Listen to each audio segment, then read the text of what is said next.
I'm sat in a coffee shop reading a book called Future Shock. It was written by this guy Alvin Toffler in 1970. It's about what happens to people and societies when they're overwhelmed by change. Reading this in 2023 is kind of mind-blowing. Not only are his predictions scarily accurate, but he writes in a way that seems to sum up the feelings of right now. Which is crazy for a book that's 50 years old. Listen.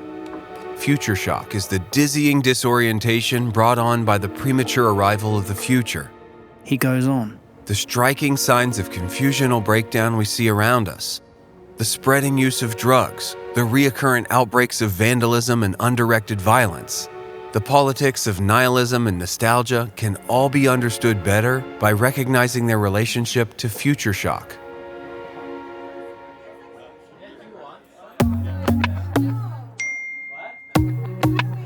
Do you ever feel like there's too many new things to keep track of? If we go back just 15 years, we didn't have Uber or Bitcoin or iPads or Insta. Everything seems to be speeding up. And the outcome is disorientation at a societal level. The outcome is future shock. Part 1. AI words. I grew up in the 90s before the internet was a thing. And in my life there's been a few times I've discovered something mind-blowing. Google Earth was one. Napster was another. This year my mind was blown again by OpenAI's GPT-3, the precursor to something I'm sure you've heard mentioned again and again. ChatGPT. Close your eyes and imagine you're in an old library. The librarian is not just any librarian. This happens to be the most read person in the world. Now, that librarian might be the wisest person you'll ever meet, but with millions of books published annually, put next to ChatGPT, I'm not sure if they compete.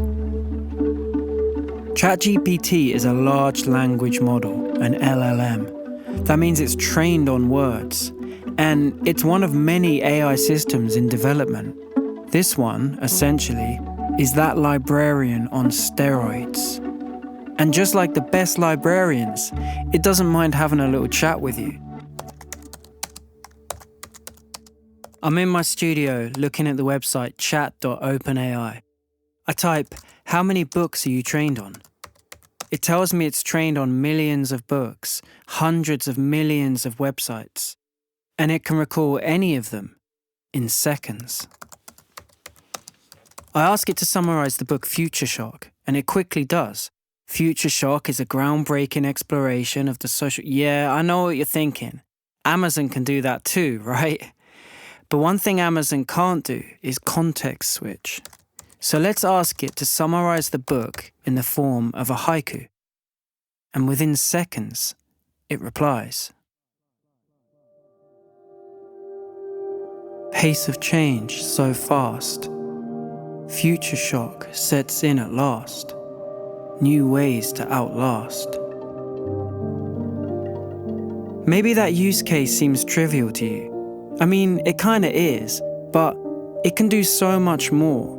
And the fact that the core of its methodology is simply predicting the next word it should write kind of belies how remarkable this system is. When I told it I wanted to make more interesting music videos for YouTube based around technology, it suggested I generate AI images and project them onto the wall behind me whilst I play piano. Not a bad idea. In the last few months, I've used it constantly. Uncle Paul, who would win in a battle between Christmas tree and Pikachu? Do you think that's a good question? Yeah. Well, Christmas tree has baubles. Over Christmas, I got my nieces using it too. Maybe if the baubles get knocked off, they're smashed. Let's move on to the bit I'm most excited about, which is Part 2, AI sound.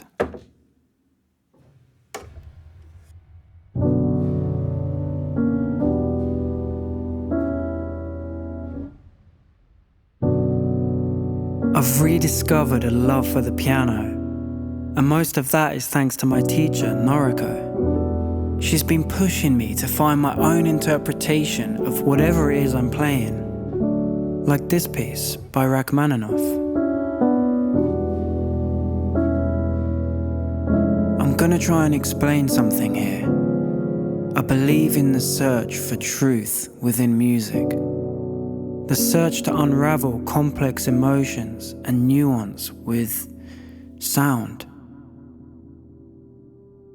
Listen to this.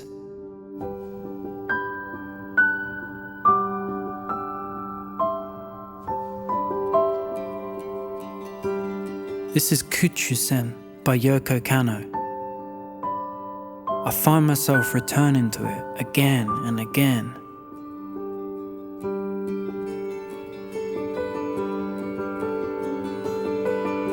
I feel pain at how perfect it is, and pain knowing I'll most likely never come close to writing something like this. But then again, I'm not sure if anyone will. I'm certainly not sure if AI will.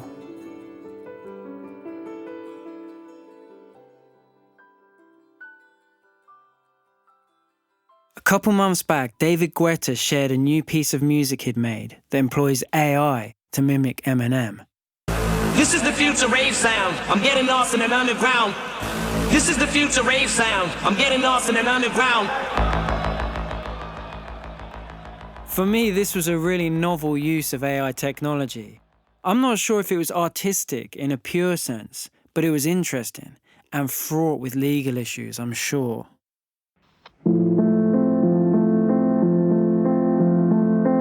This clip is from 2012. It's some chords I came up with that existed as a voice note on my phone for years. Last year we recorded at Abbey Road for Have You Heard George's podcast, and those chords were transformed by the BBC Concert Orchestra.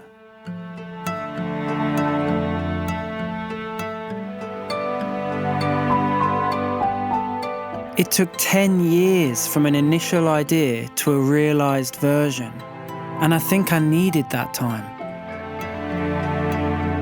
I'm not sure whether artificial intelligence solving everything immediately is necessarily good for the human condition.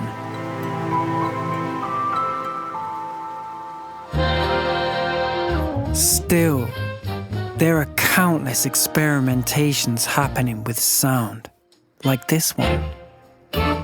This was made by a guy in Canada using 2 different AIs, Harmony and Jukebox. The lyrics, music, and voice are all AI, and I love it. On the road, your horns are dead, and the wind and rain, the lights are straight.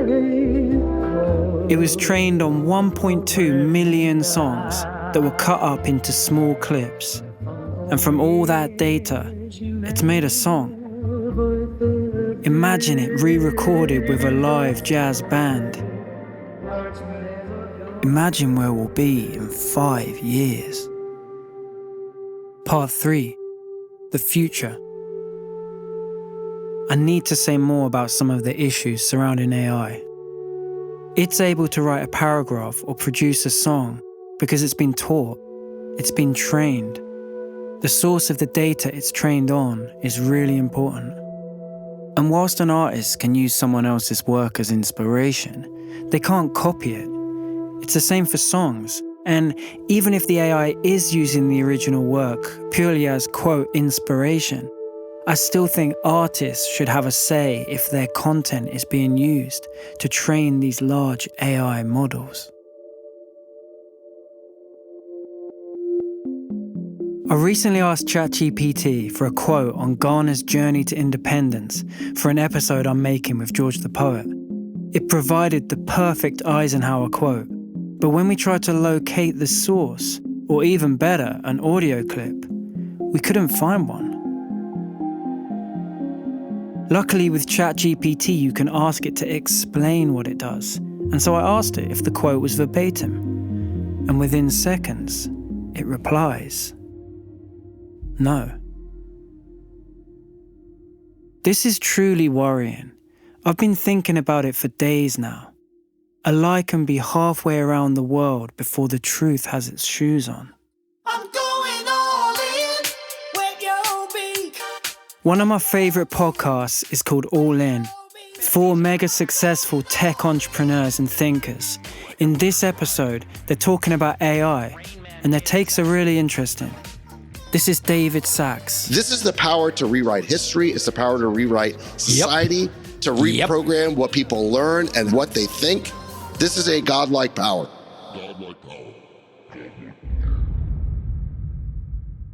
And that's what really worries me. Because what if we didn't have time to research that Eisenhower quote I mentioned earlier, so we made a version using a model of his voice?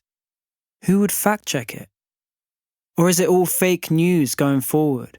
As Orwell said, the past was erased, the erasure was forgotten, the lie became truth. When I think about AI, I'm excited, but I can't lie, there's a sense of dread there. Later in that episode of All In, Sachs says the government is not smart enough to regulate AI yet. And this is certainly true, whichever country you live in.